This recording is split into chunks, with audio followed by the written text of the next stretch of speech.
Hi friends, சூப்பரான டேஸ்டியான சாம்பார் சாதம் எப்படி செய்யுதுன்னு பார்த்துடலாமா?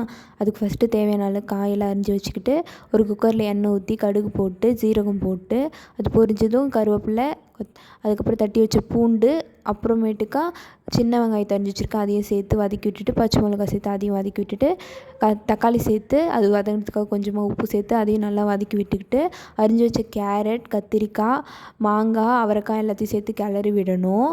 அதெல்லாம் கிளறி விட்டு அது வதங்கினதுக்கு அப்புறமேட்டுக்கா கொஞ்சமாக மஞ்சத்தூள், காரத்தூள், அதுக்கப்புறமேட்டுக்கா மல்லித்தூள் சேர்த்துக்கணும். நான் வந்து சாம்பார் தூள் என்கிட்ட இல்லை, சாம்பார் பொடி இருந்தால் நீங்கள் இதெல்லாம் சேர்க்க வேணாம், சாம்பார் தூள் போட்டால் போதும். மஞ்சத்தூள் கொஞ்சமாக சேர்த்துக்கோங்க.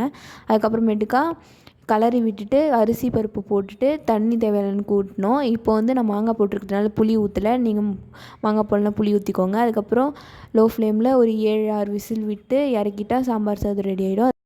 தாளிக்கிற கண்ணில் எண்ணெய் ஊற்றி கடுகு போட்டு கருவேப்பிலை, காஞ்ச மிளகா, கொஞ்சமாக பெருங்காயத்தூள் போட்டு அது கூட இதை சேர்த்துக்கிட்டு அதை நல்லா கிளறி விட்டுட்டு கொஞ்சமாக நெய் சேர்த்து அதையும் நல்லா கிளறி விடணும். அப்புறம் கொஞ்சமாக கொத்தமல்லி தூவி சர்வ் பண்ணால் அவ்வளோதான், சூப்பரான சுட சுட சாம்பார் சாதம் ரெடி ஆகிடும். ட்ரை பண்ணி பாருங்கள். ஓகே ஃப்ரெண்ட்ஸ், பாய். அடுத்த வீடியோவில் பார்க்கலாம்.